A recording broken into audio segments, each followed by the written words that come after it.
Today, we celebrate a visionary, a pioneer, and one of the brightest minds in Indian space technology, Shri Alur Selin Kiran Kumar, a distinguished scientist and former chairman of the Indian Space Research Organization. Shri Kiran Kumar's illustrious career spans more than 4 decades of dedication to India's space journey. From developing state-of-the-art electro-optical imaging sensors to steering the Mars orbiter mission into global acclaim, his contributions have expanded the horizons of our nation's scientific achievements. An alumnus of Bangalore University and the Indian Institute of Science, he has been at the helm of landmark projects like Bhaskara, Cartosat, Chandrayaan 1, and Mars orbiter mission, each a testament to his vision, innovation, and leadership. His efforts have strengthened India's capabilities in Earth observation, planetary exploration, and satellite technology, earning recognition not only at home but across the world. For his exceptional service, he has been honored with the Padma Shri, the Rajyotsava Award, the GM Modi Science Award, and numerous other national and international accolades. His work continues to inspire young minds to dream beyond the skies and to believe that no frontier is too far. Shri S. Kiran Kumar, your life's work is a shining example of dedication, excellence, and service to the nation. Creative Education Foundation is proud to honor you for your invaluable contribution to the field of Indian space technology.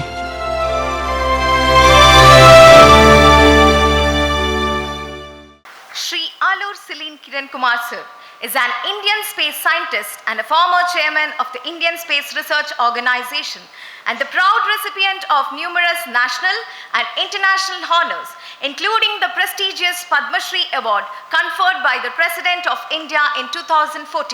His exceptional contribution to space science have also earned him the International Academy of Astronautics laurels for team achievement for Cartosat in 2008 and Chandrayaan 1 in 2013, as well as recognition from Indian Society of Remote Sensing, among many others. On behalf of Creative Education Foundation, it is our proud privilege to felicitate Padma Shri A.S. Kiran Kumar sir. May I now have the honor of inviting esteemed founders of Creative Pew College to kindly escort our chief guest and bestow the felicitation upon Padma Shri A.S. Kiran Kumar sir as a mark of respect and admiration.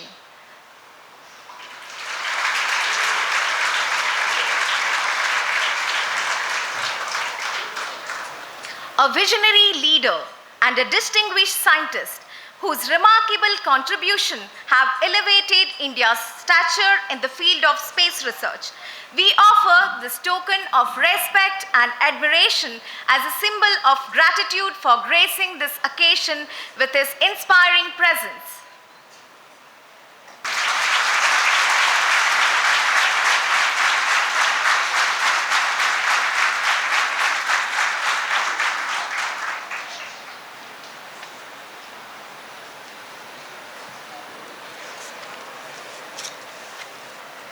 Next, we have CEF Inspiro, a signature knowledge-sharing initiative of Creative Education Foundation designed to spark ideas, ignite curiosity, and inspire young minds.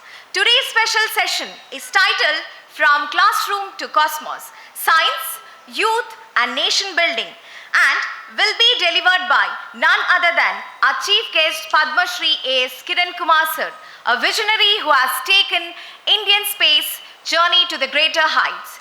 In this interactive talk, he will share insight on how science and technology shape our nation's future, the role of youth in the nation building, and how curiosity in the classroom can lead to achievements that touch the stars. We are privileged to hear from him today. Sir, we now look forward to hearing your thoughts and message for youth. May I now invite Padma Shri A.S. Kiran Kumar sir to address the gathering.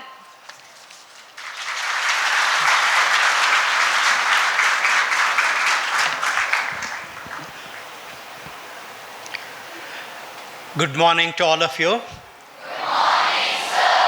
Thank you. See, it's indeed a great honor and privilege to be here today on the 79th Independence Day in Karkala. and share with you some of the activities that India has done and ISRO has done in space domain, and also look at what is ahead and how each one of you need to explore this world. You are all great explorers. I'll come to that later. But initially, let me just give you a glimpse of how India made use of technology for reaching where it has reached today. See, like I was trying to tell in the initial, during the talk at the flag hoisting, India started its journey of space technology by bringing sounding rockets to Thumba in the form of kits. Probably many of you are familiar of do-it-yourself kits like Atal Tinkering Labs, or maybe you have heard of that, or some of you might have built some small gadgets using do-it-yourself kits. Dr. Sarabhai had to convince his friends across America, Russia, France and Germany that if we do research in a particular place near Thumba,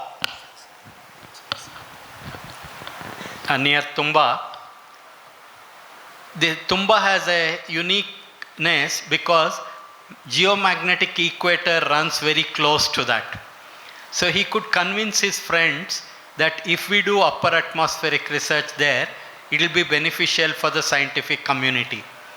So he could also convince United Nations, and the activity started in Thumba.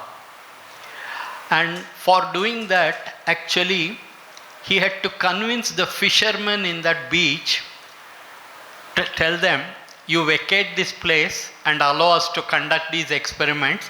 One day the country will benefit. For that, he had to use the services of the priest of a church there, one Bernard Pereira, and with his help he could convince the fishermen. As though what he had promised to them was converted into reality, what India did was, in 1999, by looking at the color of the ocean from an orbiting satellite in 8 different wavelengths. Like many of you are familiar, if you look at a color picture, you can convert it into RGB, red, green and blue basic element, and look at the color.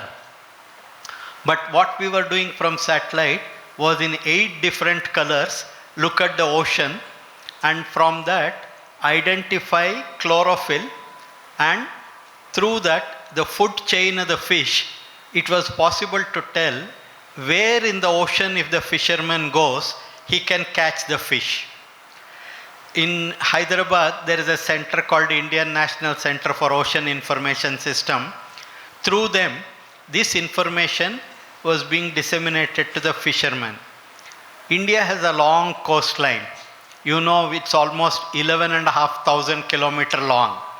And lakhs of fishermen depend on their livelihood for catching fish.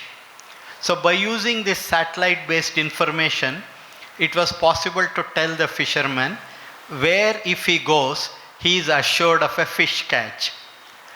And this alone saves to the country between 10 to 15,000 crores a year. How?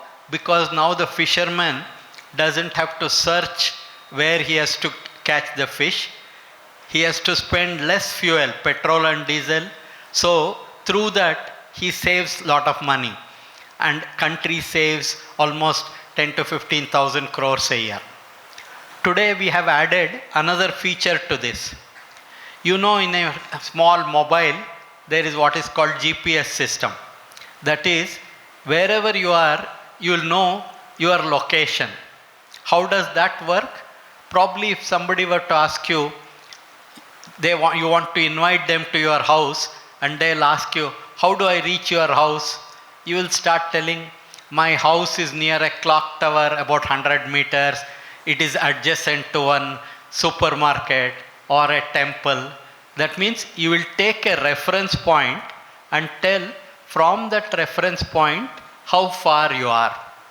Suppose you take only one single reference point and tell you are 100 meters away, it is still very difficult to get, because you could be anywhere in that circle of 100 meters. Suppose you take 2 points, then the 2 circles intersect, region gets narrowed down. If you take 3 points, further it narrows down, so you get precise points. So if you have 4 reference points and tell what is the distance from those reference points, you can locate yourself accurately. So what space does is, by putting satellites in orbit, which tells what is their location and how much time it has taken for the signal to come from the satellite to your gadget, you will be able to locate yourself. What India did, Americans, Russians, Chinese and Europeans built a constellation of between 24 to 32 satellites, because at a given point of time, minimum 4 should be visible. But what India did, India with only 7 satellite constellation, but we were not covering the entire globe. We covered Indian boundaries and beyond the boundary 1500 kilometers. So a small battery operated gadget can be fitted in the boat of the fisherman, and then a mobile in his hands communicates with this gadget, and a video compass shows him where he has to go. Not only that, many times when heavy rain or winds are there, fisherman is not safe in the ocean. So this mobile alerts him, tomorrow it's going to be unbearable, go back to safe place. Or many times you read in papers, fisherman is captured by the neighboring countries because they wade into their international boundaries. So here the gadget mobile helps him by giving alert in his mother tongue. So you can see here, a person who does not know reading or writing is being provided with a tool making use of the most advanced technology of a rocket putting a satellite into orbit, and through that providing information to the fisherman. Similarly, Dr. Sarabhai also ensured that India developed the capability of communication, broadcasting, weather monitoring. All this was possible using the satellites data. So India started initially by assembling rockets brought from elsewhere.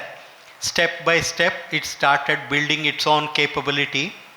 Today, you will be happy to know we have 4 different types of launch vehicles, and we have many different types of satellites operating at various heights, from 600 to 1000 kilometers or even 36,000 kilometers, and much beyond Moon, which is around 380,000 kilometers, or Mars, which is almost 400 million kilometers away. All this India built step by step. How did it do? It started from a very primitive way. Probably many of you, if you see on YouTube or other channels, India started using very primitive tools for starting its work. But then today, India is among the top few countries in the world, and it has also demonstrated that you are able to do things which others have not done so far. One example which I was telling you was about water on moon. Though man had landed on the moon, the Indian satellite Chandrayaan 1 discovered both presence of water on moon and also the process which is responsible. And here again you can see that in science and technology area, it is never too late. You can always do something which others have not done so far. Same way you saw when we went to Mars, India became the first country in its maiden attempt to put a satellite around Mars successfully. Similarly, you saw 104 satellites launched in one launch vehicle. And recently Chandrayaan 3 landing on moon in a place where nobody has done so far. And what is India now planning to do further? It is actually trying to build its own human space program. You will see in less than 2 years from now, Indian will go in our own launch vehicle and in our own crew module, orbit Earth and come back. You saw Shubhanshu Shukla making use of Axiom and an American system. He spent some days in space, and earlier to that Rakesh Sharma way back in 80s had done that. And India is going to do it on its own in a couple of years. By 2035, India has also decided we will have our own space station. That means something orbiting in space where Gaganyaan can go there, spend time and come back. Similarly, by 2040, India wants to send its Gaganyaan to moon and bring them back safely. So India has a lot of these targets, and you may be many times wondering why all this is required. Like I said, India is the only country which started space program for civilian application.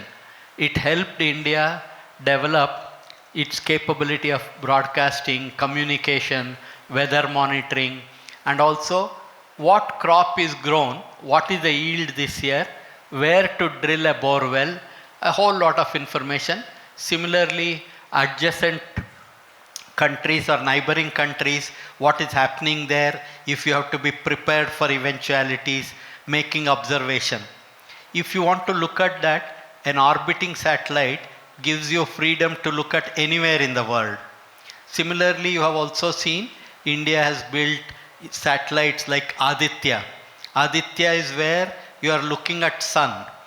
Now, many of you are familiar, total solar eclipse occurs, and when it occurs, it is present only for a few minutes at a specific location. But by putting a satellite in what is called as a Lagrange point, you can create equivalent of solar eclipse 24/7 and study how sun behaves, and through that understand what happens on earth. Because as you are aware, very well aware, life on earth is actually sustained by the energy from the sun. So if the sun behavior changes, lot of impact is there on earth. So you need to understand how sun is behaving. That is what is Aditya about. So similarly, lot of these activities will be going on. But then what has all this shown?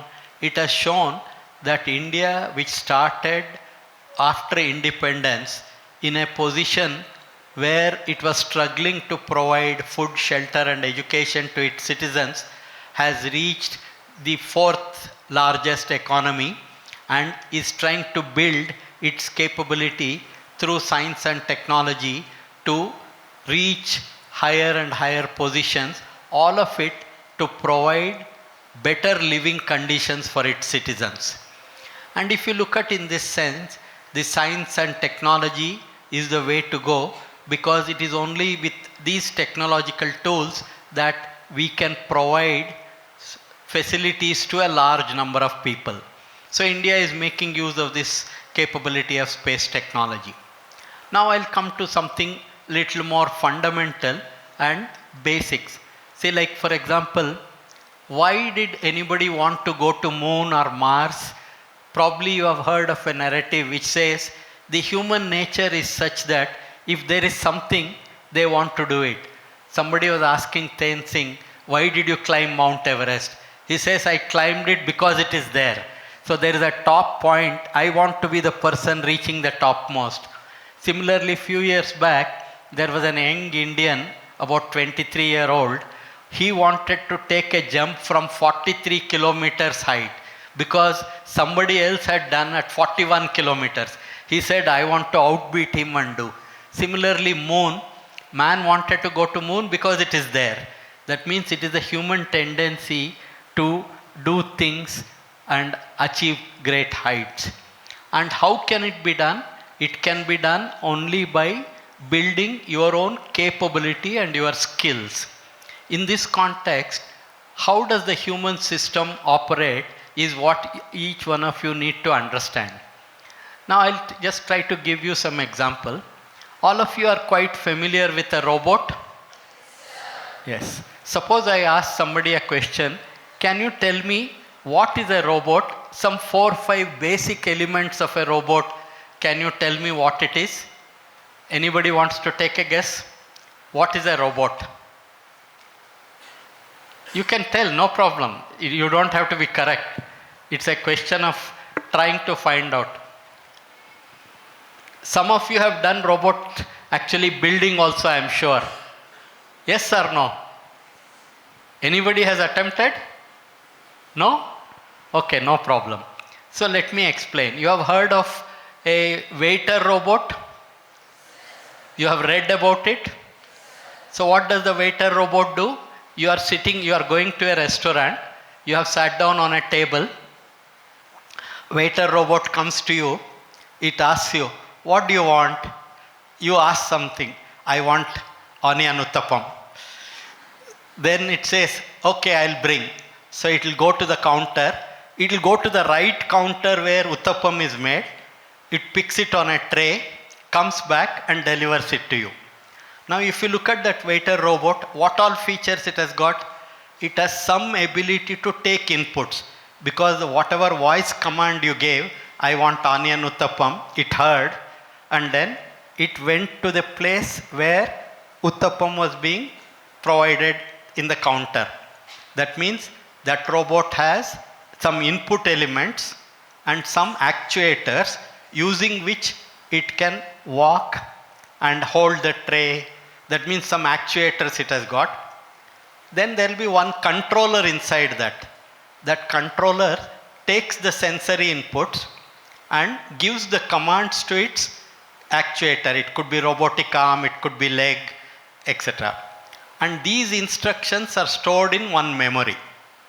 So whenever a question it listens to something, it will pick instructions from the memory, operate its arm or leg and delivers. But many times what happens when we design these robotic systems, you design it for a specific job. Let us say you have designed a robotic arm for lifting 5 kilogram weight. That means the motor it has got, energy, power, all that is calculated for that. But the robot itself does not know what it is picking up is within its capability or not. So it tries to lift. What will happen if the object is much heavier than its capacity? What can happen? It can break its arm. Correct? So you are the designer, you don't want it to break its arm. So you will think, let me increase its capacity. Now instead of 10 kg, you have made it 100 kg. But most of the time that waiter robot has to lift only a tray containing few items. So your system becomes very heavy and very power intensive, it becomes inefficient. So now you will start thinking, no, what I should do is, I should make it know whether what it is doing is within its capability or not. So if it is within its capability, do the job. If it is not within the capability, say it is beyond my capability, I will not do it. This is called fail-safe design. That means when the robot is expected to perform beyond its capability, you don't want it to get damaged, you build a fail-safe method.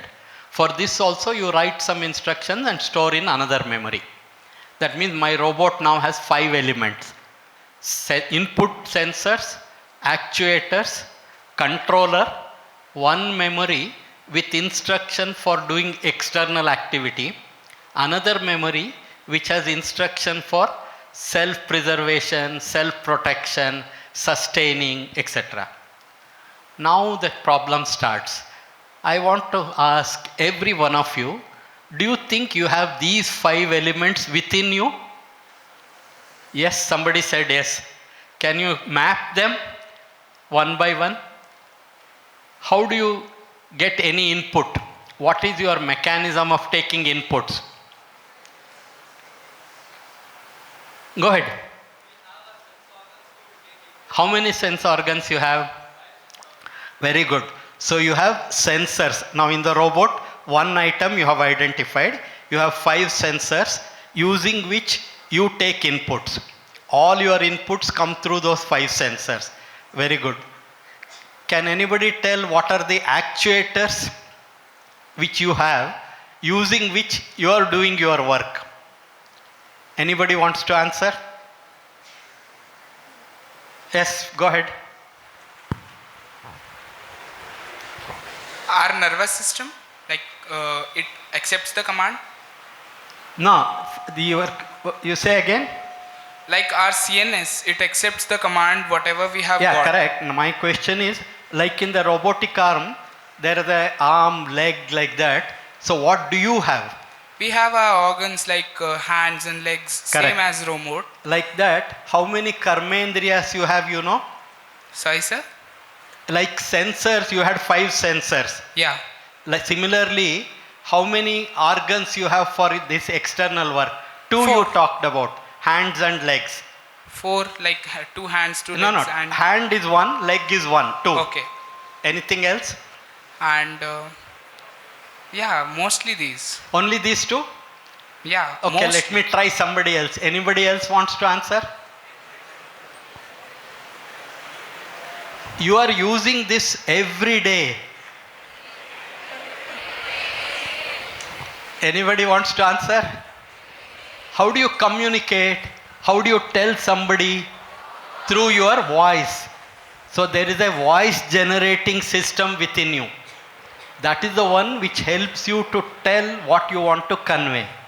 So hands for work, legs for walking, taking you around, voice for telling what you want to tell. There are 2 more organs. I will leave it as homework for you. Okay. We are supposed to be having 5 karmendriyas, 5 gnanendriyas. Now in our robot we have 3 more items. Controller. Can anybody guess what is your controller? Yes, every one of you are capable of telling. But you think about, is it only brain or something more is there? Brain is definitely a part of that. So there is a controller within you. Now controller takes the sensory inputs and gives instructions to its actuators. Then you perform action, correct? When I ask you a question, your ear hears it, your controller finds what response it should give. So it creates that command and generates that sound. That's how you are operating. Now, we talked about 2 more items there. One memory which contains instructions for controller to operate the actuators.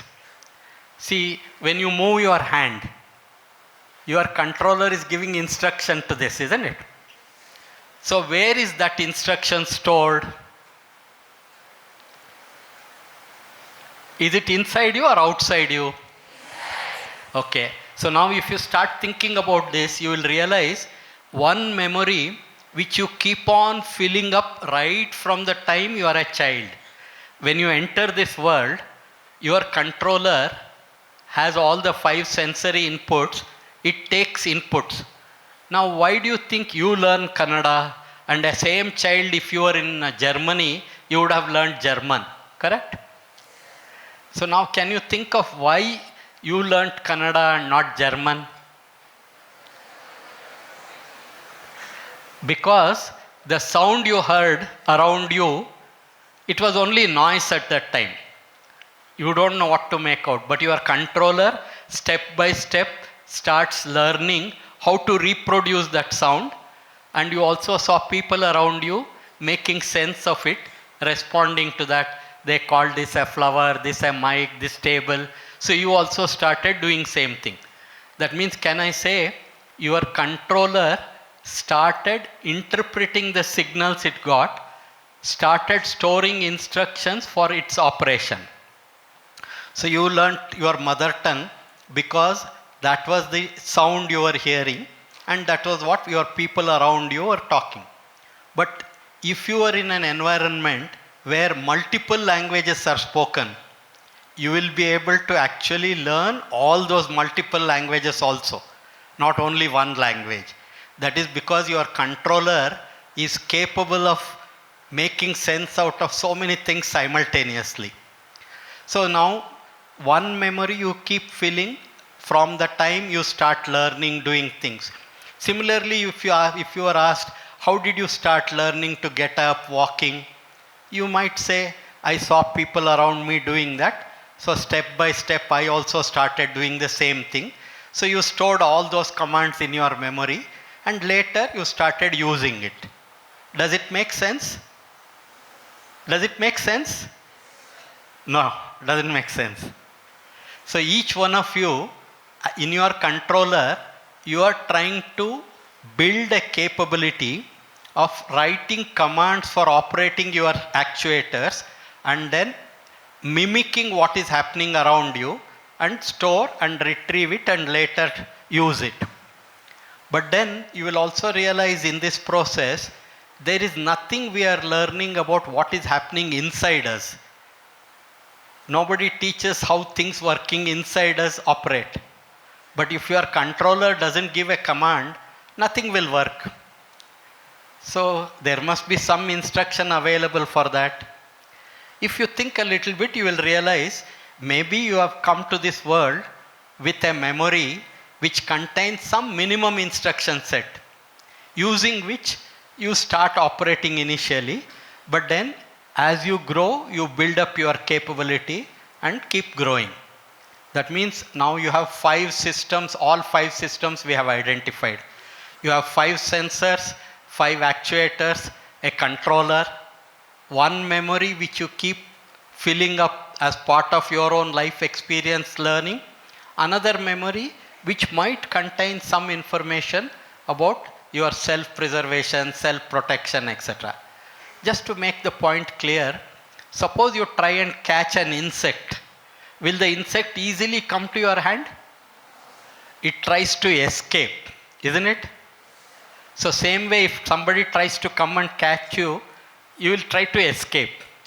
So can we say your controller is trying to, based on the capabilities you have, protect you? Many times, some of you might have heard a term called fight or flight. You have heard of the term? Okay, what is that fight or flight? When you are in danger, your controller decides whether you have enough skills to fight the situation and survive or run away from there and protect you. Anyway, you keep thinking about it. I'll just tell few things for your understanding. Now, I'm sure all of you have learnt cycling. Before doing cycling, how easy was it? Was it easy? You had to fall multiple times, etc. But after you learnt cycling, even without your conscious effort, you can do cycling, isn't it? So what does it mean? That means by practice, you can make some things work for you without your conscious effort. So this, if some of you are familiar with an autopilot in an aircraft, you have heard of the term autopilot? What an autopilot does in an aircraft is, suppose you are sitting in a plane, a pilot is there, but pilot need not do anything. Autopilot in that aircraft can take that plane from Mangalore to Bangalore. How does it do? People have written an autopilot system which takes the sensory inputs and then gives instructions to its actuator. In an aircraft, actuator can be engine, rudder, flap, various things which are enabling it to move up or down, sideways, etc. So the program can give instruction, and with feedback, it can take the plane without the pilot doing anything. So that is the autopilot. So can I say cycling became an autopilot within you? Even without your conscious effort, you can keep doing cycling. That means your controller takes the sensory inputs from eyes, hearing. It knows how to change your handle, how to pedal, how fast to pedal, how slow to pedal. All those instructions it is giving. So without your effort, that is happening. You will be thinking of something else. Oh, I have to write an exam today. I have not prepared well. What to do? But you can be still cycling, isn't it?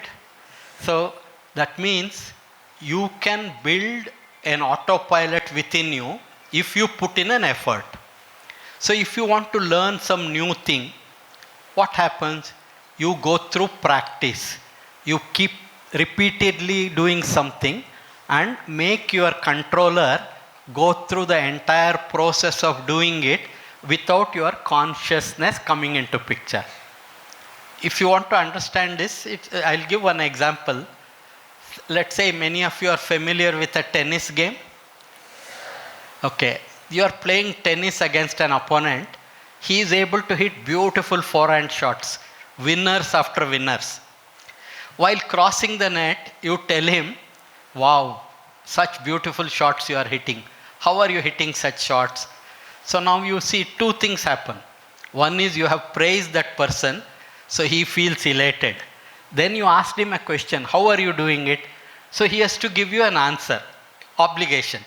So he tells, I'll wait for the ball to reach its peak. When it is at zero velocity, I move my wrist, I give direction. Some XYZ things he tells you.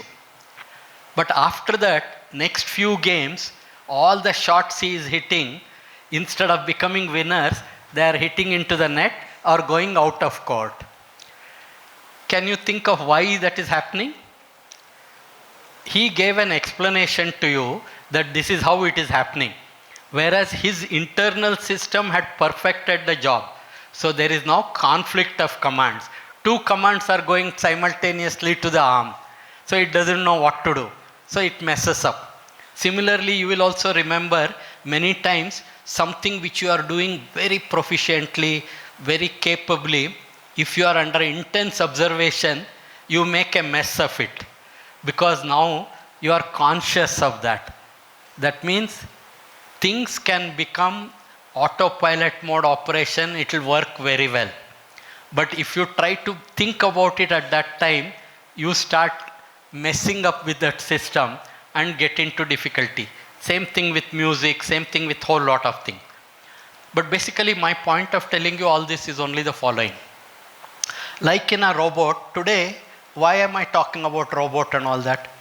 We want to send humans to moon by 2040, correct? So if we have to send humans, what is our task? We should know when we send humans there, they should survive and they should come back safely. So if they should survive and come back safely, we should provide appropriate facilities to them, tools to them and gadgets to them so that they can deal with whatever problems they face. That means we have to build those features in the robots we are building and sending.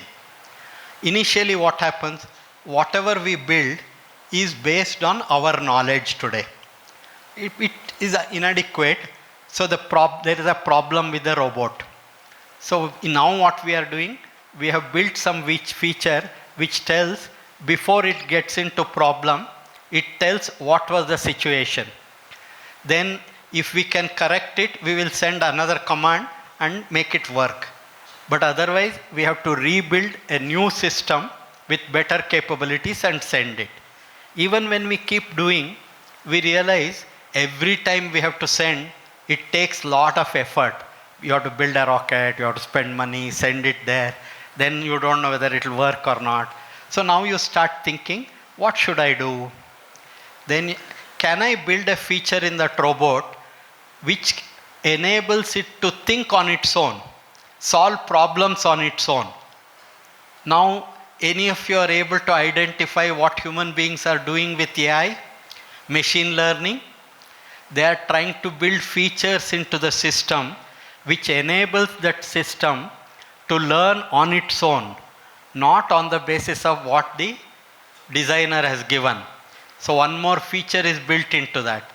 Asli intelligence, which you have.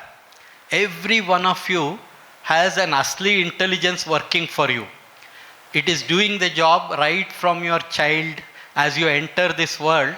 That intelligence is taking sensory inputs, creating its own commands, learn, evolve, moving ahead. So it is taking care of you. Now I'll tell you some basic things which happens again.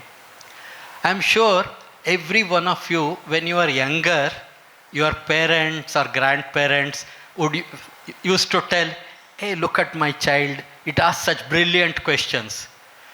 Yes or no? Many of you? Yes or no? They used to take pride telling you can ask brilliant questions. But very soon the situation started changing. you started asking questions which they could not answer. So then what happened? They felt, how can I tell you that I don't know the answer to your question? I am showing my ignorance. Then I started telling, you are a chatterbox, you are no good, don't do this. I started spanking you and suppressing your curiosity. Till I knew how to answer, I appreciated. But the moment I could not answer, I said, I don't want to show my ignorance. So I said, you are asking all useless things like that. That means your curiosity was getting suppressed. And it happens at different levels to different people, depending on the parents, grandparents, how they take things. There are many who will think, I don't know the answer, but together we can find. They will say, ask somebody else, somebody else. So every child, when it enters this world with that asli intelligence, trying to explore and understand. You ask question, why is this? What is this? How does it work? Your questions are enormous, innumerable. But then very soon you realize, not everybody likes the questions you are asking. Then you will start thinking, "Ye kya magajmari hai? Let us stop asking." So you will keep quiet. That means your curiosity keeps getting suppressed.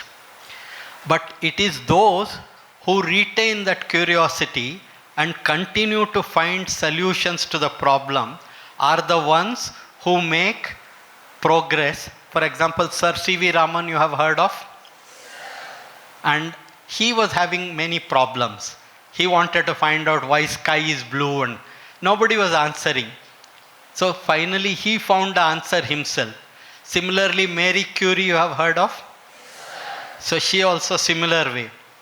Many questions she had, nobody was answering, but she did not lose heart. She kept asking questions and then later found an answer. So in the same way, every one of you have a scientist within you. What is a scientist? An entity which is curious, wants to know how things happen, how things work. Now I'll give you again another very simple example.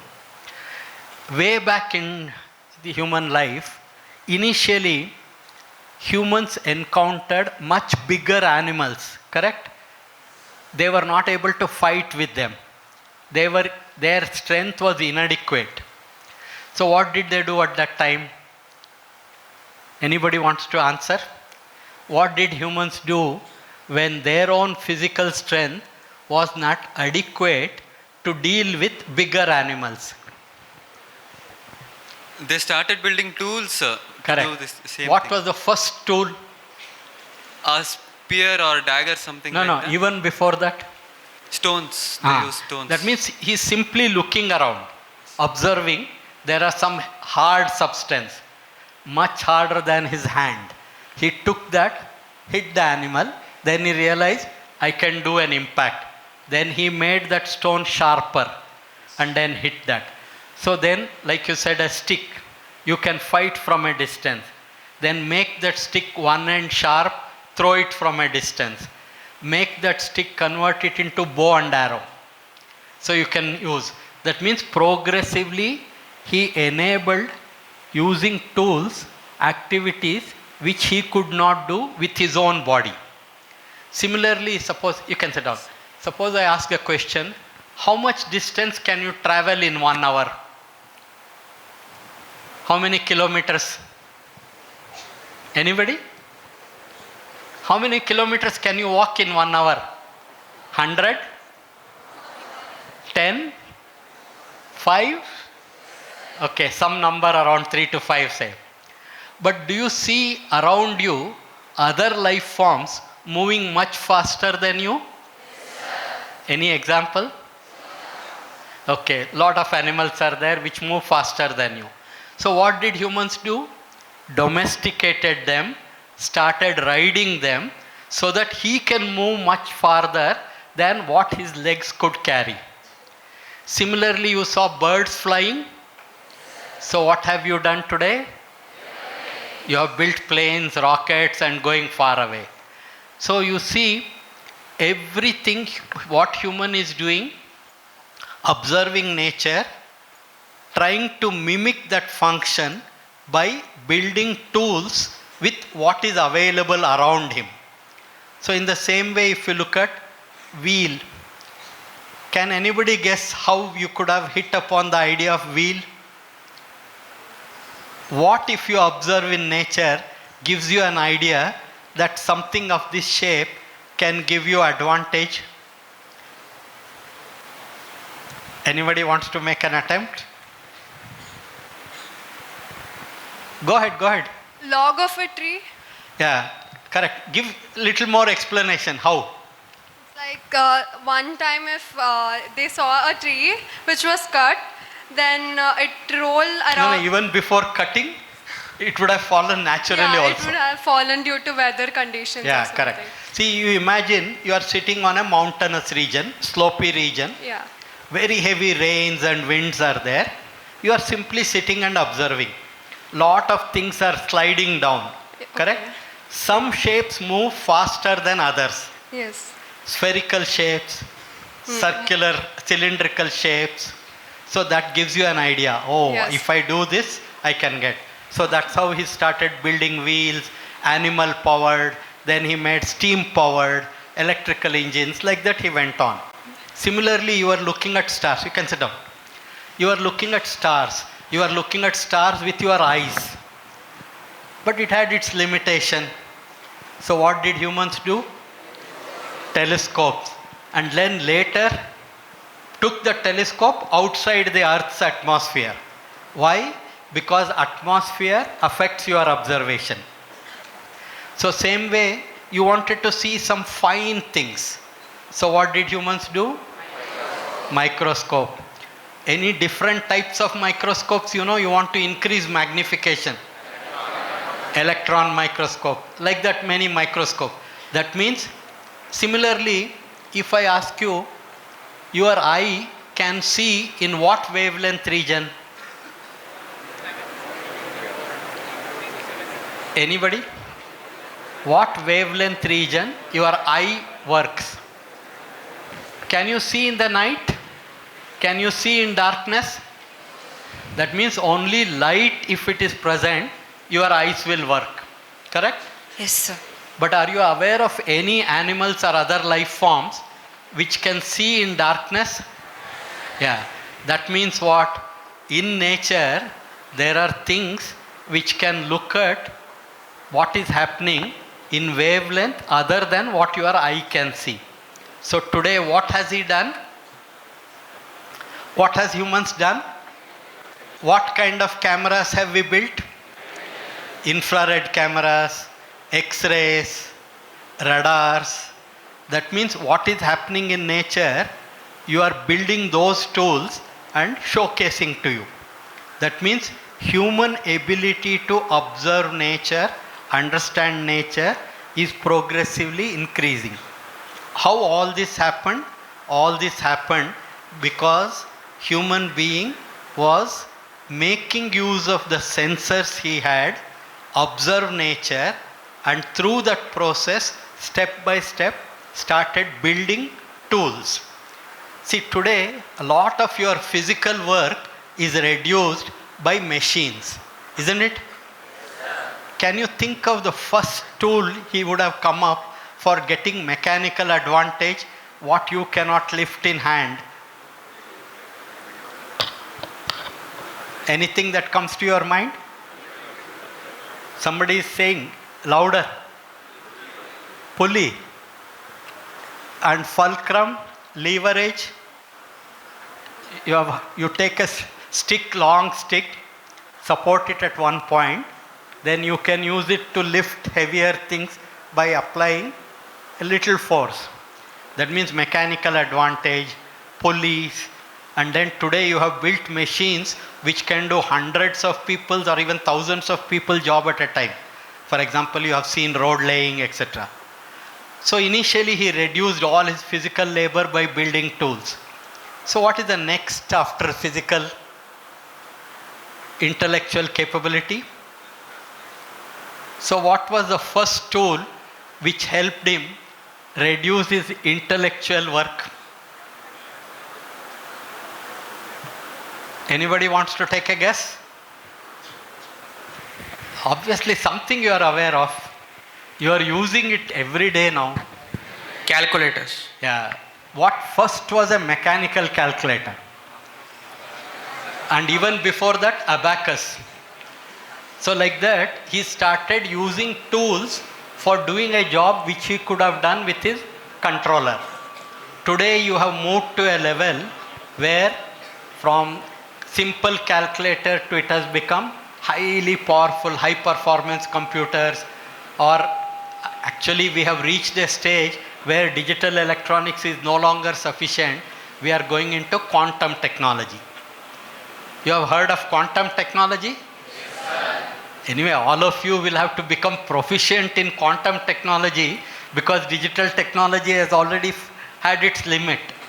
Very soon, you should find out how quantum things operate and how to make use of those tools.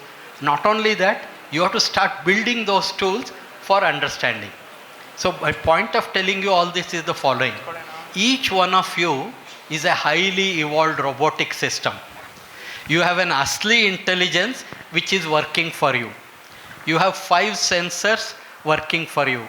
You have 5 karmendriyas, and your asli intelligence tries to negotiate and learn things. So if you start spending some time and effort in understanding how this system operates throughout your life, you will be able to make better use of yourself. See, for example, what I am trying to say is like this. Suppose I bring an electronic gadget, a box, I give it as a gift to you. You open the box. Normally what happens, in that box there is one user's manual, correct? Suppose I have removed that user's manual, and after a few months I ask you a question. Can you tell me whether you are capable of using all the features present in this gadget? You will do by trial and error something. Something will work for you. Rest of it you are ignorant. Now, is the problem of human being the same? We do not know what all we have within us, how it operates, and how we can make effective use of that by correlating. Do you think it will help you? If you try to understand how your controller is doing its job, how to find out? You can conduct experiments, isn't it? With yourself. And if you conduct experiments with yourself, you know how your system starts working. So basically the point is, each one of you have tremendous potential, practically infinite. I'll just tell a couple of small stories and close my talk. After that you are free to ask questions. In one of the events like this, I came across a young girl who, when I met her first time, was a 13-year-old girl. She had already climbed 5 of the 7 topmost points on Earth. And she had promised to herself, by the time she becomes 15, she would climb the remaining 2, which included Mount Everest. Probably some of you have read last year, one girl by name Kamya, she climbed Mount Everest, not exactly at 15, around 16 years she had climbed. Another person who traveled across America in cycle in a few days. One born blind person, you ask him any question, 10 digit by 10 digit, addition, subtraction, multiplication, division. The moment you ask, he will answer. Then I'm also sure you are familiar with Vivekananda's story. Vivekananda is supposed to have such phenomenal memory that the story goes like this. Every day, one of the monks from a library used to take a book, big book. Take it, next day return it, take another book. Now the librarian got curious. He asked this person, obviously you are not reading all the pages, you are simply flipping the pages and returning the book. Monk said, no, no, I am not taking it for myself, I am taking it for somebody else. Then the librarian said, obviously that person must be doing this, simply flipping the pages. So monk went and told the person to whom he was taking it is Swami Vivekananda. Then Vivekananda said, come, I'll go with you, we'll meet the librarian and then we will answer him. Then he came to the librarian, told librarian, you bring any of the books you have given me and ask any question you want. Then that librarian brought one book, took one page, asked him something. He repeated exactly what is there in that page. Like that, 3, 4, everything he got answers. Then the librarian said, Arey Baba, bahut ho gaya. I am sorry what I told. But the point here is, every human being in principle has all kinds of capabilities. What we explore and what we use determines us. So if you want to achieve, if you want to grow, if you want to make yourself more and more capable, opportunity is infinite. It is only your effort which determines what you want to achieve. And this story can be seen in huge number of things that are there. If you read, you will find out. But then, if you want to become aware of yourself, and this is the awareness people generally talk of, how things work within you and how you can make a better use of it. If you think on these lines, I am sure this Creative Education Society, in its very name, it has got that creative word. What is that creation? We are all parts of some creation. We are all exploring this world. You are all explorers of this universe.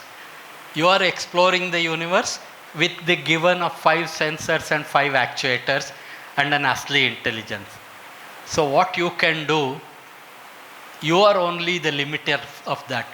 So let me take this opportunity to compliment Creative Education Society for enabling you to learn things and giving you an opportunity to interact with people and broaden your horizon and also enable you to learn more, and wish each one of you a great success in your ability to explore yourself.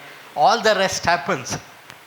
You don't have to worry too much. Everything else will happen. You will find a way to survive. You will find a way to thrive, etc. But if you do not understand yourself and negotiate yourself, you can get into all kinds of problems. If that should not happen, it's all in your hands. Wish you all the very best. I am open to any questions you want to ask.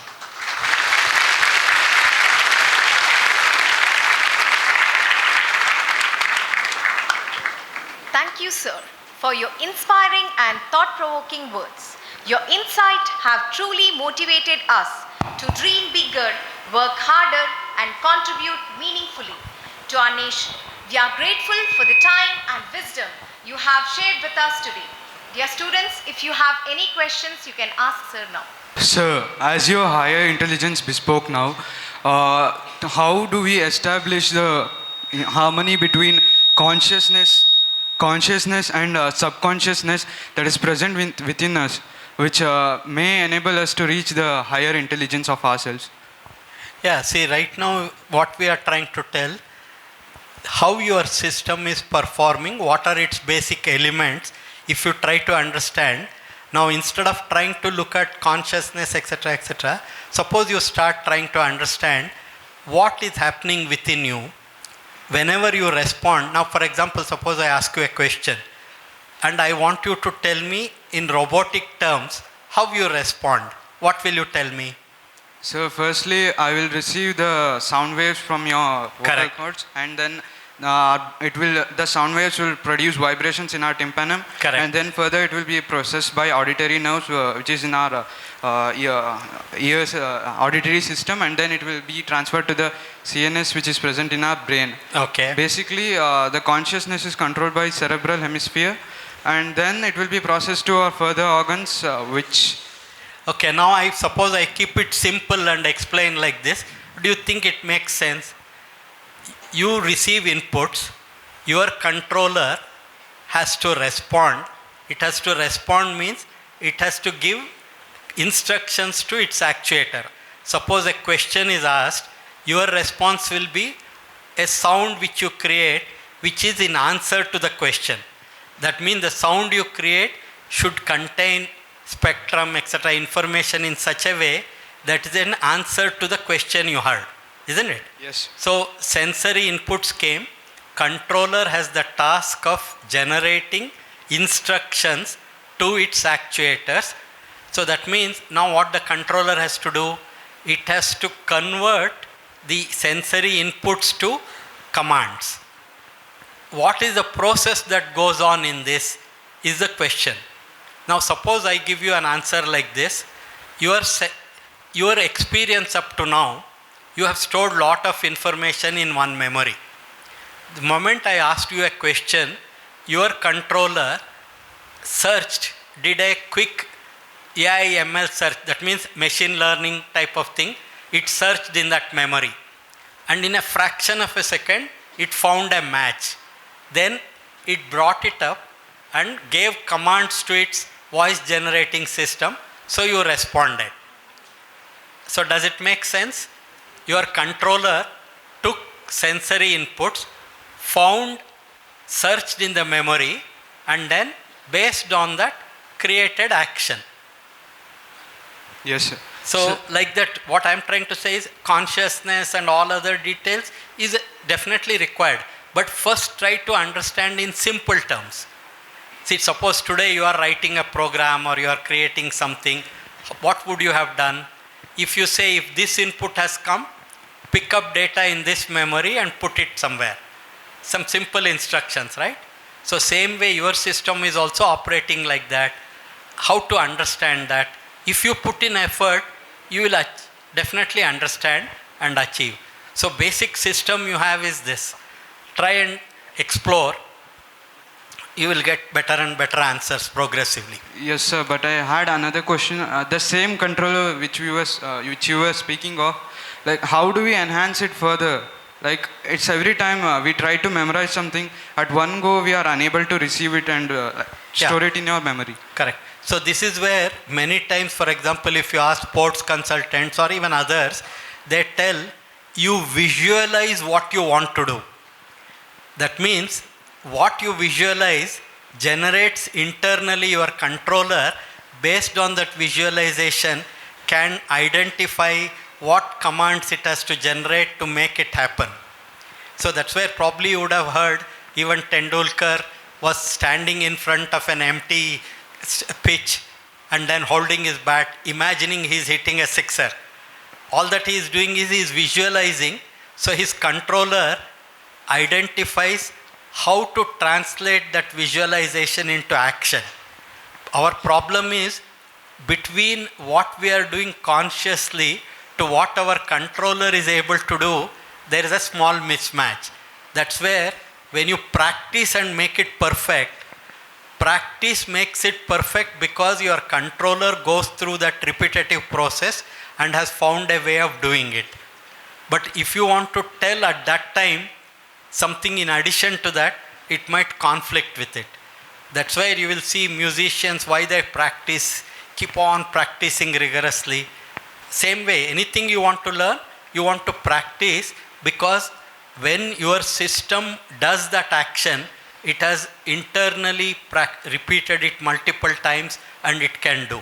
So the controller is capable of translating what it visualizes into action. So then in your perspective, that if we regularly train our brain, is it possible to reach some infinite kind of intelligence? Yeah, now if you see, here it is a little more complicated.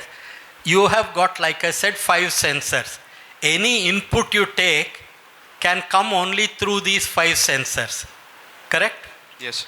Can you get any input other than these 5 sensors? To start with, only other source of information your controller might have is the memory which came to you by birth. It might contain some information which you might not have taken from this. But there is another possibility. See, today if you take a mobile, what is a mobile doing? In the same environment, mobile is able to pick up a signal, decode it and give it to you, information which was meant for you in this environment. Your friend's mobile will do it for him or for her, correct? That means mobile as a gadget is able to pick up information from this surrounding, decode, decrypt and make it known. So similarly the question can be, does humans have ability to take inputs beyond the 5 sensors? No. Probably the answer is yes, but the process could be yoga. But then you also know, just because you know Usain Bolt can run 100 meters in 9.3 seconds, if you want to run, you have to put dedicated, focused effort. This is the human problem. Knowing alone is never adequate. From knowing to making it happen requires dedicated, perseverant, disciplined effort. If you are ready to do that, maybe you can achieve what great saints or Siddha Purushas have achieved by years of rigorous practice. The ability to get information beyond the 5 sensors you have. That can be called Atindriya Gnana. Yes, also. Respected sir, I would like to ask you about Gaganyaan. So Gaganyaan is India's first crewed mission. Beyond this mission, how does ISRO plan to build a long-term space program like Spacestation or interplanetary missions while ensuring safety and reliability for astronauts? Yeah, that's a very good question. See, originally India wanted, by the time we complete our 75th anniversary of independence, we should have put Gaganauts to go around Earth and come back. The work started. One of the key issues was rockets which we were using, where we were earlier sending only instruments or equipment. When you have to use it for sending humans, you have to make sure that it is not only reliable, it is safe. That means human rating it's called. So you have to build more design margins, more sustainability and guarantee against failures, multiple redundancy. And then COVID came in between and even economic resources wise it got delayed. But later this year we will have the first mission and next year we will have 2 uncrewed missions. That means 2 missions which are identical to Gaganyaan where our astronauts will go.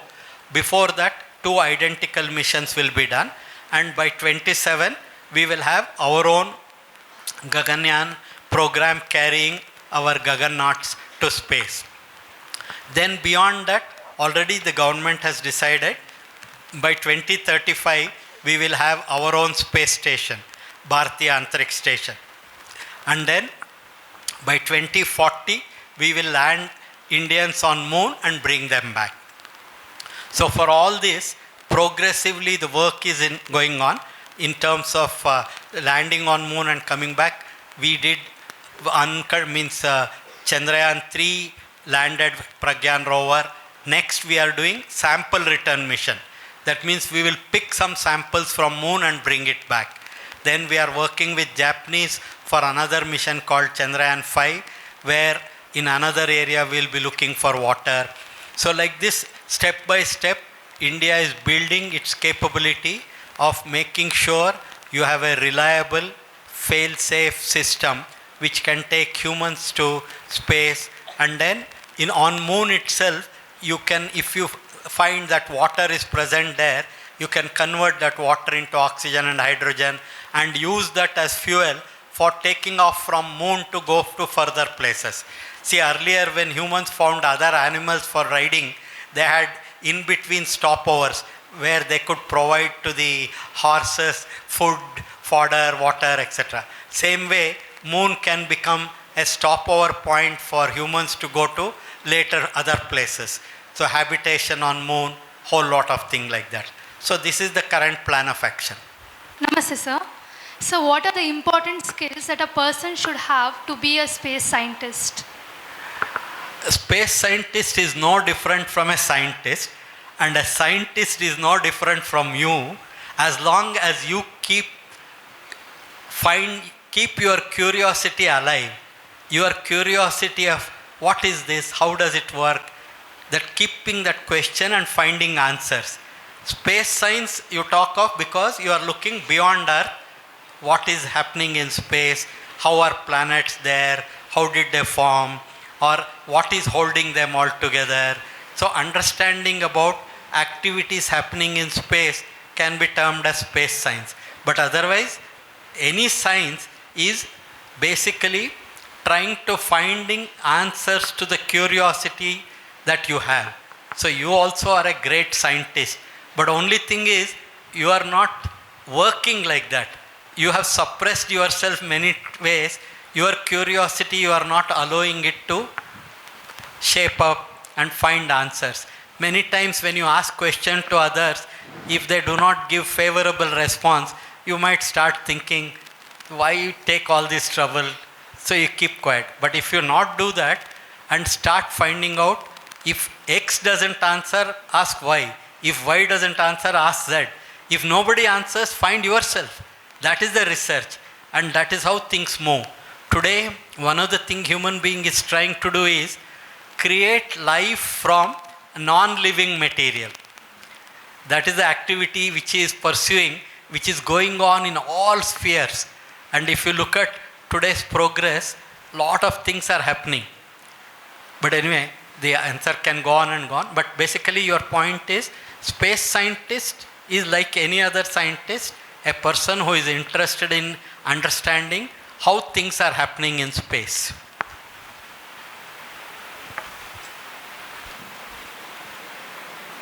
Namaste, sir.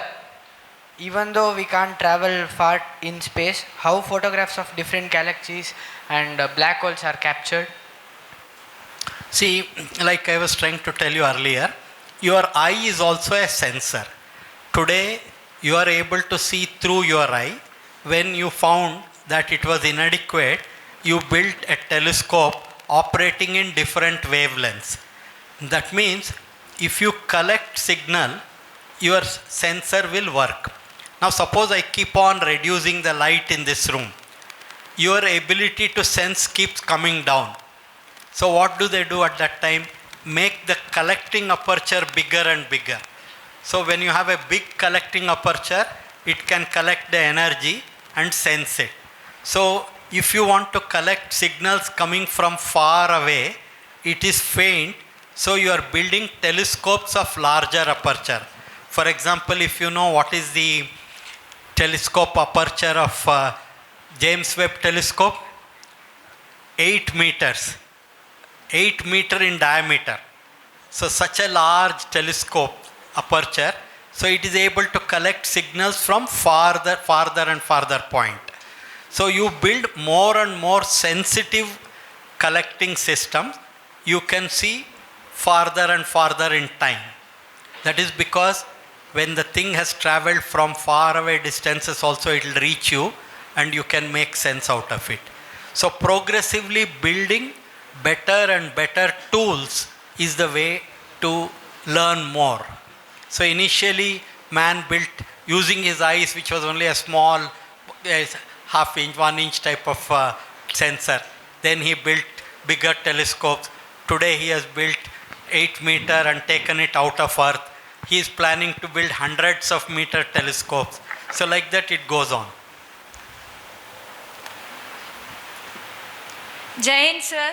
Sir, always when a space program is being organized and we find a news that some other planet in the universe is capable of favorable for life, we find it more interesting.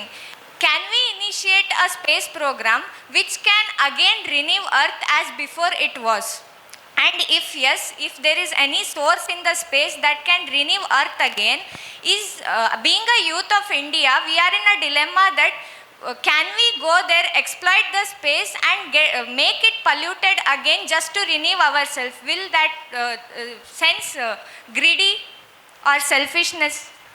Okay, see, like what we were talking about, if you see, when humans started their life on planet Earth, at that time, they started making use of their capability to enhance how to make a better living.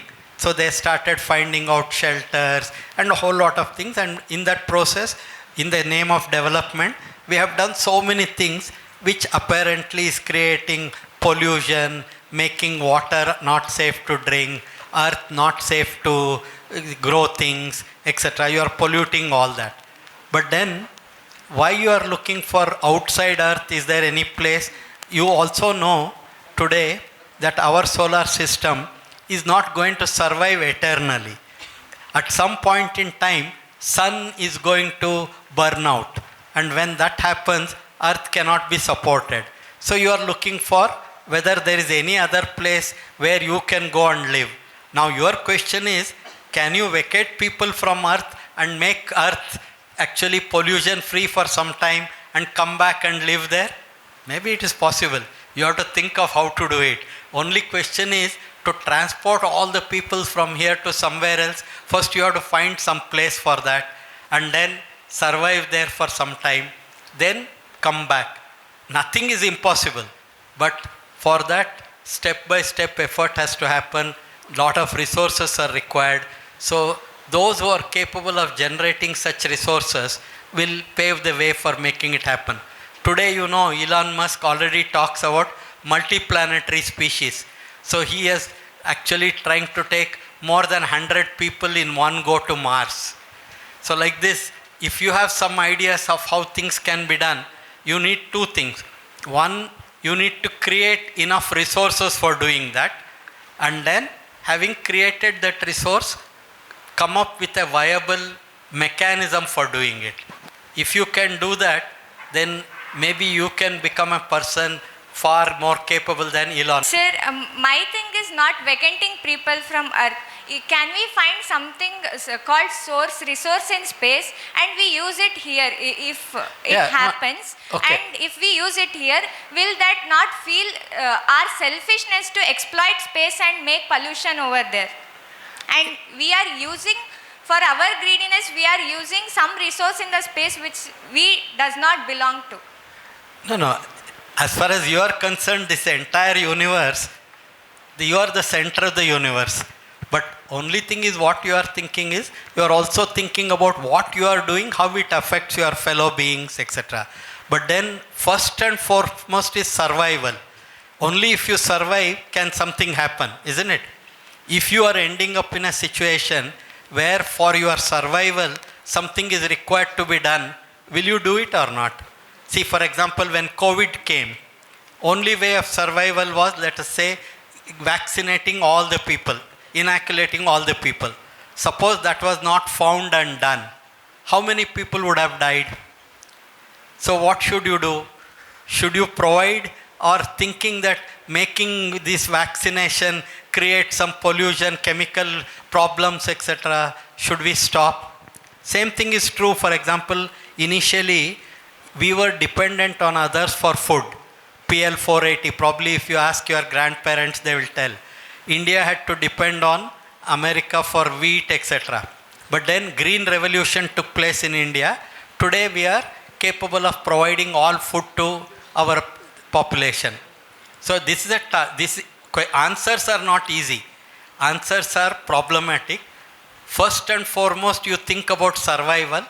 And after survival, you start thinking about what your survival is causing consequence and whether you can mitigate those consequences by getting into sustainable living. In fact, if you go back to this land showed to the world that human life depends on all other life forms for its survival and also nature for its survival. So you should not overexploit and you should not make use of things available to you without worrying about its impact. But then lot of people started looking at how can we earn and make money out of it in a short period of time. Much of the problems we are seeing today is because of that greediness, what you are telling.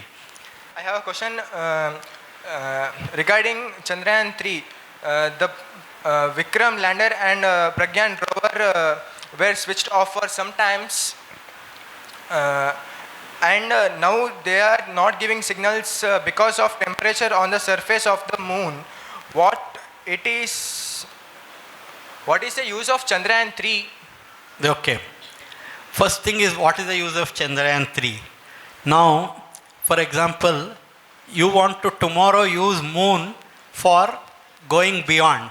So you want to find out what is there on moon. And if you want to find out what is there on moon, the ways to do it is, first is an orbiter which will go around, pick up using remote sensing. Next is a lander which will touch down and make measurements locally. For example, Chandrayaan 3 showed to the world that over a very small depth, temperature gradients can be very large. That means tomorrow if you want to build a habitat, you can use the topsoil of moon as an insulating material and you can support large gradients. See, suppose you are in a very hot place. You are shielding yourself by putting some object in between the source of light or energy and yourself. Similarly, when it is very cold, you put blanket. That means some material in between which can support large gradients. So Chandrayaan 3 showed that very small thickness of the topsoil can be used for supporting large gradients. Similarly, it also showed the chemical composition which can prove some theories, a better understanding of that. And tomorrow when we want to go and find out where water is, etc., it helps. It is a step-by-step progress, and human being is trying to actually go beyond planet Earth. So the Chandrayaan 3's success is, you were the first to do such a thing in an area nobody else had done. And so because of that, you are also able to generate some information which is new. And how that new information is used is up to the people for subsequent scientists and technologists. You can give in the front, probably front people are left behind now. Namaste, sir. Sir, as you have mentioned, we have launched many satellites around the earth for locations and weather forecasting and many other things. And in the future too, we'll be launching many satellites. And don't you feel that the atmosphere around the earth gets overcrowded and eventually it will be difficult even to go out of the space? So can we find any alternative for that? Yeah, see now here is again what you need to again understand, the human nature. Initially your entire desire is to achieve something. For example, even if you take Mount Everest, initially those who conquered went without any tools, gadgets, etc. But gradually now what's happening? More and more people are trying to climb. So they brought in a set of rules. Everybody who climbs should make sure they do not leave any pollutants there. They should carry all the excreta, etc. So that means you are coming up with rules of operation. Same way, in space also, initially the desire was, can I put an object beyond Earth and make it go around Earth? Once they found that it is possible, they found out how can I take advantage of this. They started looking at Earth, providing communication capability, providing weather monitoring capability. Today, your ability to tell that sometime it's going to rain, not rain, is all because your ability to look at Earth, the entire Earth, what is happening. Similarly, if you look at communication, broadcasting and all that. But then, as you start putting more and more, you start worrying about what happens to the left out objects. They become debris. So already there are companies which are trying to make their own programs in such a way, they will capture these debris, use it for converting it from waste to wealth. Here also you see on ground, we create lot of waste in towns or etc. So managing that waste has become a big issue.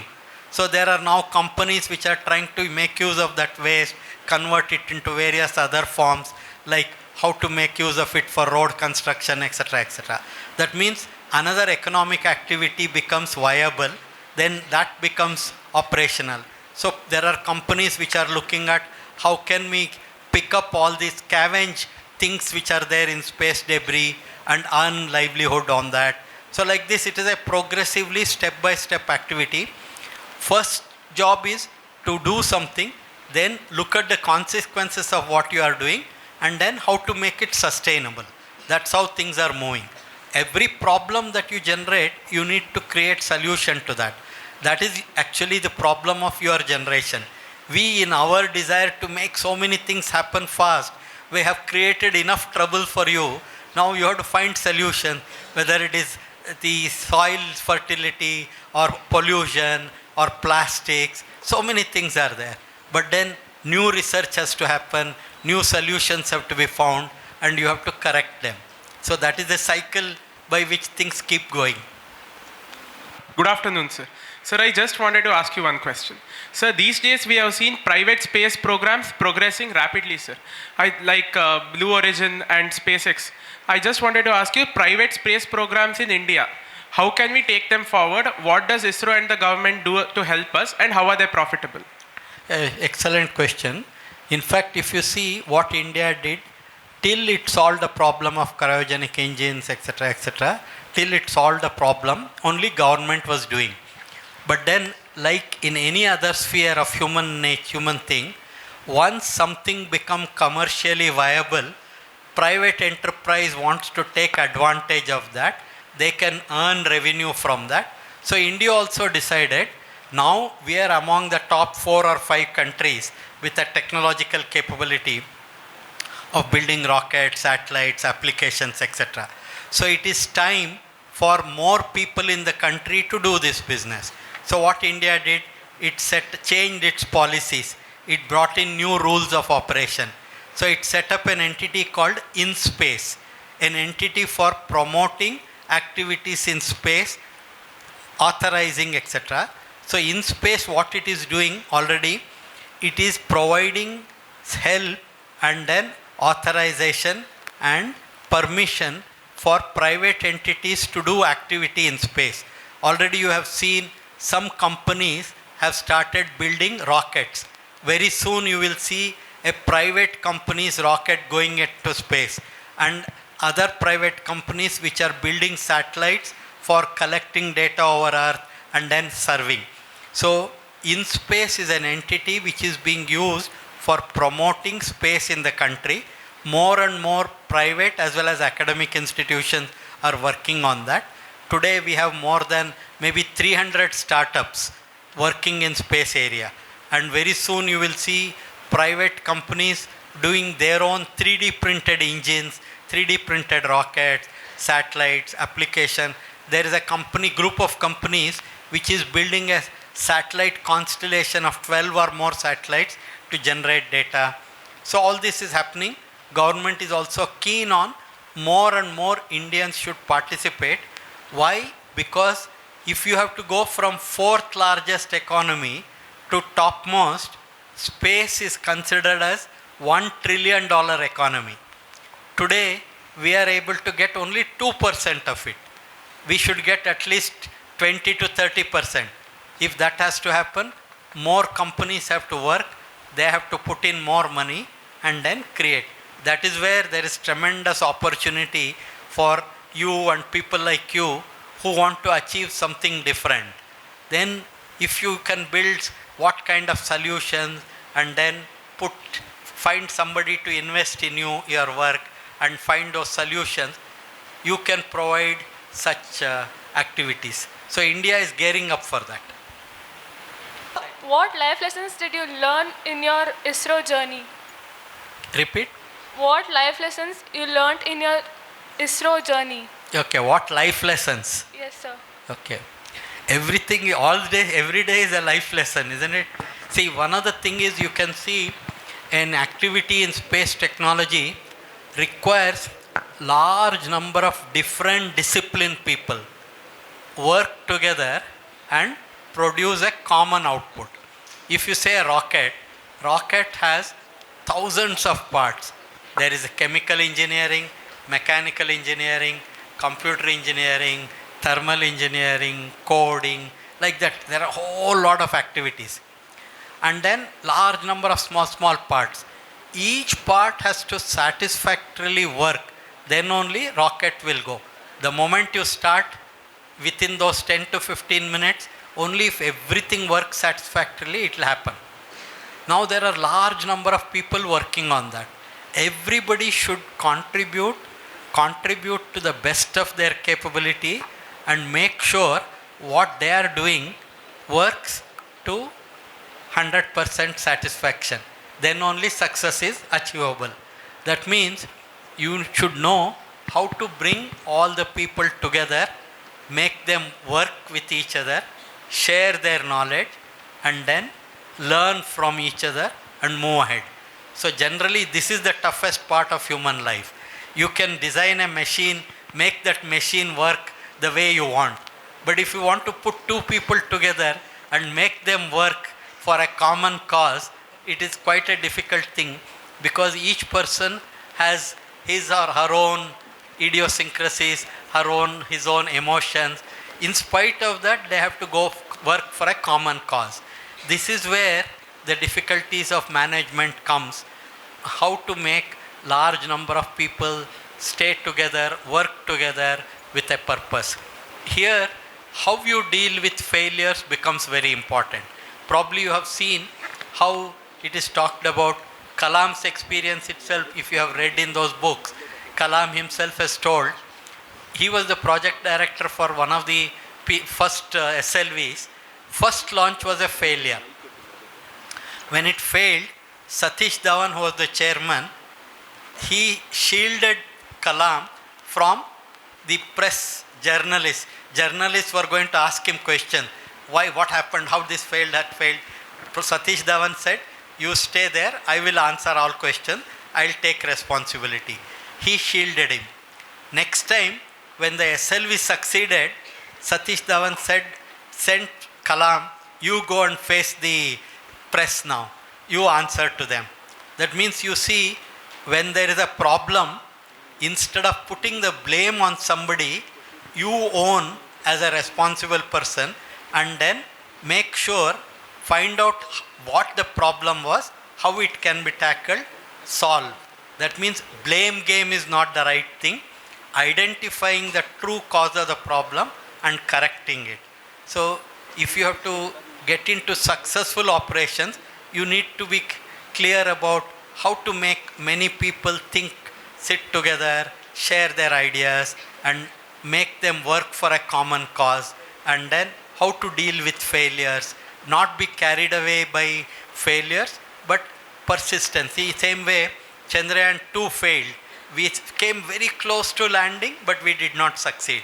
But then 4 years of intense effort, how to find solution, resulted in Chandrayaan 3 bringing India laurels globally. That means this task of how to tackle failures, how to put people together, make them work, are the sort of life lessons which I learned in my very first project itself. Bhaskara 1, on which we worked, we had a camera which was supposed to be turned on and take pictures. First time we turned on, we had a lot of problems. We struggled for 1 year to find out why it has happened, and at the end of 1 year, by giving appropriate commands, we were able to make that camera operate. So this is the real life lesson. Don't be deterred by failure. Try to find out, don't look for blame game, look for causes of the problem, solve the problem.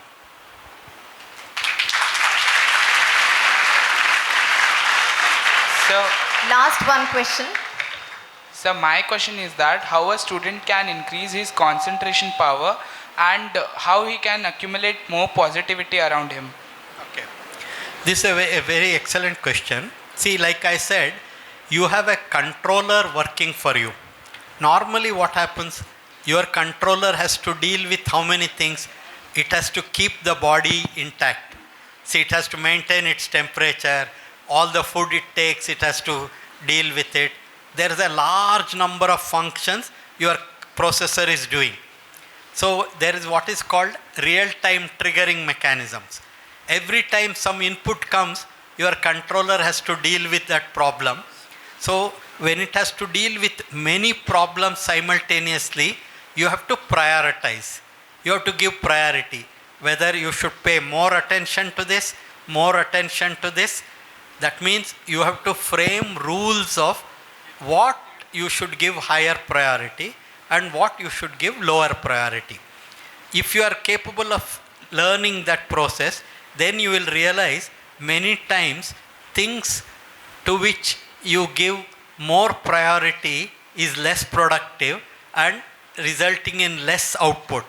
But if you can make your system concentrate on what you want to do, that means for all other interrupts, you have to stop saying, don't worry about it.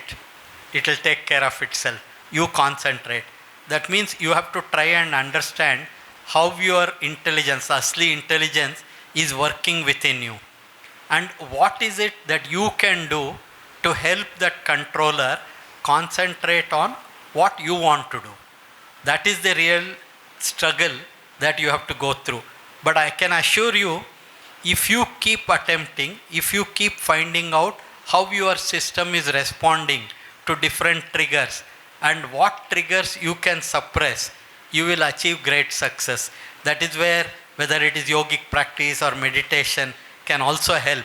But even without going into that, if you simply start thinking about to what activities you should give your priority and be disciplined about that, your focus will improve.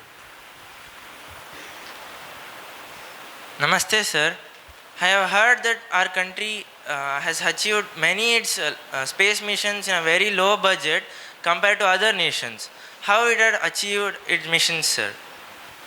Okay, there are two basic issues here. One is, see, when we started the work, already a lot of people had done many things. But then the resources available for you is limited. But you want to solve the problem. So you are not worried about how much of effort you are putting.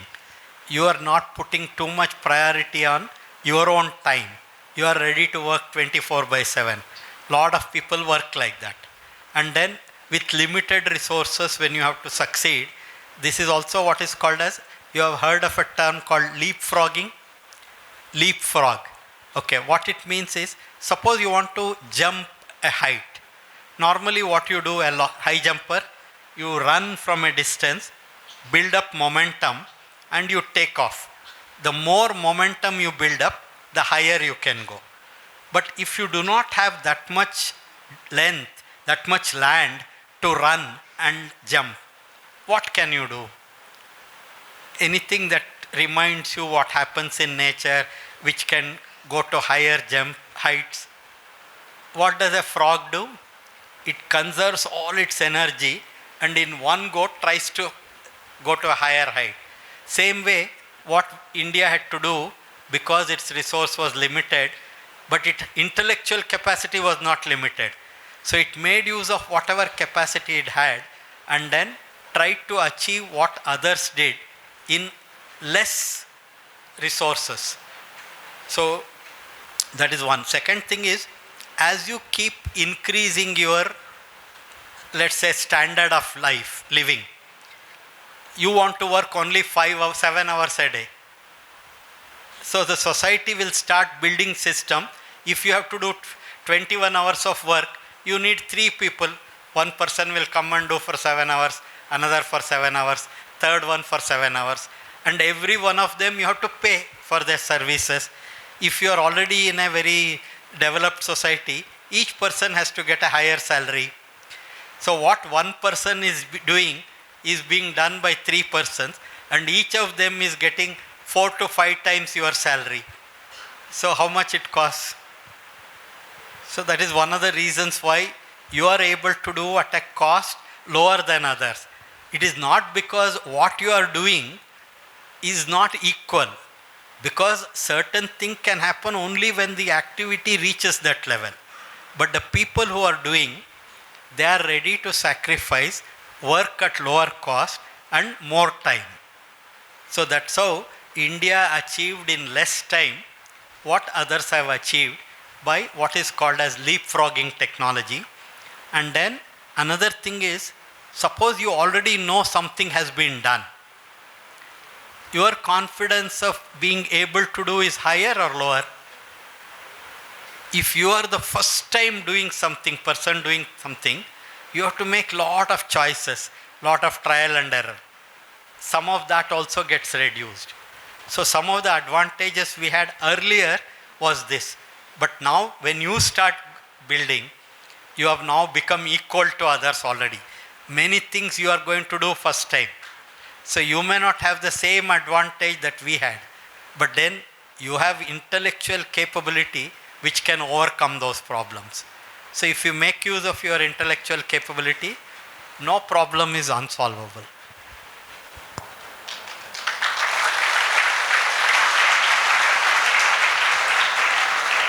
There are some people here, if you give them one chance. Sir, from where did you get inspiration to become a scientist? Anyway, if you see who were my inspiration, one is Swami Vivekananda was inspiration. Another was Professor H. Narasimhaya, who taught us physics in National College. He was the second inspiration. But from childhood, early school days, if you say, it is Swami Vivekananda. Because one of the things as children we were doing is, we used to read all kinds of books. In that, Swami Vivekananda's that 4 yogas, these things, etc., Raja Yoga, Karma Yoga, Gnana Yoga, Bhakti Yoga, that kind of thing had read. So that was one source of inspiration that was there. But at that time, it is not that you want to achieve anything great or anything like that. Just because to satisfy your curiosity, you need to learn and acquire more and more knowledge about things. That's how it went on at that point of time. You can also see we were also very active in all sports. If you say, I used to play practically all indoor and outdoor sports, and then we also had opportunity at home to create some small experiments. I was mentioning to somebody, see, in our house there is a tile. There is a small hole in the tile. Normally any tiled house in the olden days, there will be one hole. So you close all the windows, there will be a shaft of light which will enter. And you put a mirror, you can create a screen. And then in its path, you put a transparent material and write something. So it becomes an overhead projector. So on that, you can create some small things. Then you make that projection live by rotating it. Put it on a spool, rotate, slowly it moves. So you can create contents on the screen, that kind of thing. Then of course we were also exposed to all physical work. We had to actually draw water from the well, milk the cow, and then dignity of labor. But we had the opportunity to experience life with multiple stimulus.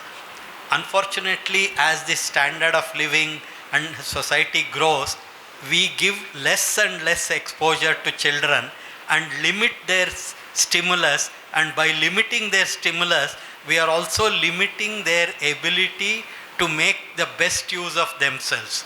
So this is another problem, and today we are building so many gadgets which is making less and less use of our intelligence also. So progressively, not only the physical capability we are reducing, even the intellectual capability usage also we are reducing. So we need to worry about that. Sir, I am a Trivandrum-based science writer. I came here to attend your only class from classroom to cosmos. Sir, my question is out of curiosity. What I gather is that Voyager 1 and 2 has passed already this heliopass. Still, there is a memory trouble because of the 77 computer was very low, lower capacity or very primitive. Very primitive. But now, what I gather is that from NASA, they troubleshooted the memory of Voyager from ground. The software was updated. Sir, how it made possible? That is my question. Okay. See, if you look at, this is a thing which routinely happens. See, when we send a satellite into space, there are certain capabilities built into that. So if it has to give a command to something or store something, there is a memory that is there. So normally, depending on how you have designed it, what is its capacity and what instructions it operates is determined by your ability to communicate with that. In fact, this ability of rewriting things on the memory is a possibility which even in our Mars mission, Chandrayaan mission we use. But your question is, this was a very primitive computer which was done. But what is done is, even with that primitive computer, within the limited sets of instructions what you had kept there, you could manipulate them and do some functions differently from what it was doing. Because it is possible to do that, only it is done. Otherwise, if it does not have a feature where you can modify it, you cannot do anything. That is a problem that we face. But here, as they started doing more simulation and then try to many times like reboot it or rewrite certain content, etc. So using such capability of what is present within that hardware, they were able to do this. That's all we can say. Gratitude turns ordinary days into Thanksgiving, transforms routine job into joy, and changes ordinary opportunities into blessings. With these beautiful words, I stand before you to express our sincere thanks to everyone who made today's session a memorable one. First and foremost, our deepest gratitude to our esteemed chief guest, Padma Shri A.S. Kiran Kumar sir, for gracing this occasion with his inspiring presence and enlightening address. Your words have ignited new aspiration in our hearts and reminded us that, as you rightly said, sir, the sky is not the limit, it is just a beginning. We express our sincere gratitude to our esteemed founders whose vision, dedication, and unwavering commitment have been the guiding light of our institution's journey and success. Our sincere thanks to our respected faculties and tireless non-teaching staff and media whose dedication and planning have ensured the smooth execution of today's program. Finally, yet importantly, thank you, dear students, for infusing this session with your energy, creativity, and patriotic spirit. Thank you to all who have contributed directly or indirectly to the success of the program. On behalf of Creative Pew College, Karkala, I extend my sincere thanks to one and all. Jai Hind.